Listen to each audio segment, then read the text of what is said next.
Sir നൂറേൻ്റെ operations നോക്കുന്ന സമയത്ത് നിങ്ങൾ ബാംഗ്ലൂരിൽ പ്രസൻ്റ് ആണ്, ഗുരുഗ്രാമിലുണ്ട്, മുംബൈയിലുണ്ട്, ഹൈദരാബാദിലുണ്ട്, ഇപ്പോൾ കാലിക്കറ്റിലും എത്തി. അപ്പോൾ ഇത്രയും മേജർ സിറ്റീസിലൊക്കെ സ്കാൻസ് പോയിട്ടുണ്ടാവുമല്ലോ. അപ്പോൾ കുറേ ഡാറ്റ നിങ്ങളെ കയ്യിലുണ്ടാവും എന്ന് വിചാരിക്കുന്നത്. അപ്പോൾ നമ്മളെ ഇന്ത്യൻസ് ശരിക്കും ഇഗ്നോർ ചെയ്യുന്ന 90% ഓഫ് ആളുകളും ഇഗ്നോർ ചെയ്യുന്ന ഒരു ബ്ലൈൻഡ് സ്പോട്ട് ചോദിക്കുകയാണെങ്കിൽ എന്തായിരിക്കും health related?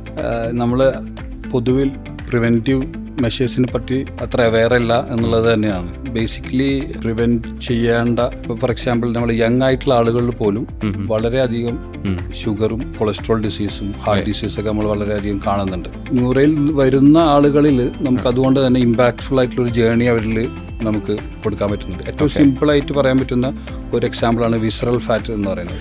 So visceral fat എന്ന് പറഞ്ഞാൽ നമ്മൾ ഇൻറ്റേർണൽ ആയിട്ടുള്ള ഫാറ്റാണ്. ബേസിക്കലി നമ്മൾ ബോഡിയിൽ എനർജി എക്സസ് ആകുമ്പോൾ അത് ഫാറ്റാക്കി മാറ്റും. അത് സ്റ്റോർ ചെയ്യുന്നത് ചിലപ്പോൾ ബോഡിയിലൊരു അബ്ഡമനിൽ നമ്മളൊരു മസിൽ ലെയർ ഉണ്ട്, അതിൻ്റെ താഴെ ആയിരിക്കും. ഈ വിസറൽ ഫാറ്റ് യൂഷ്വലി അതിനെ ഹിഡൻ ഫാറ്റ് എന്ന് വേറെ പേരുണ്ട്.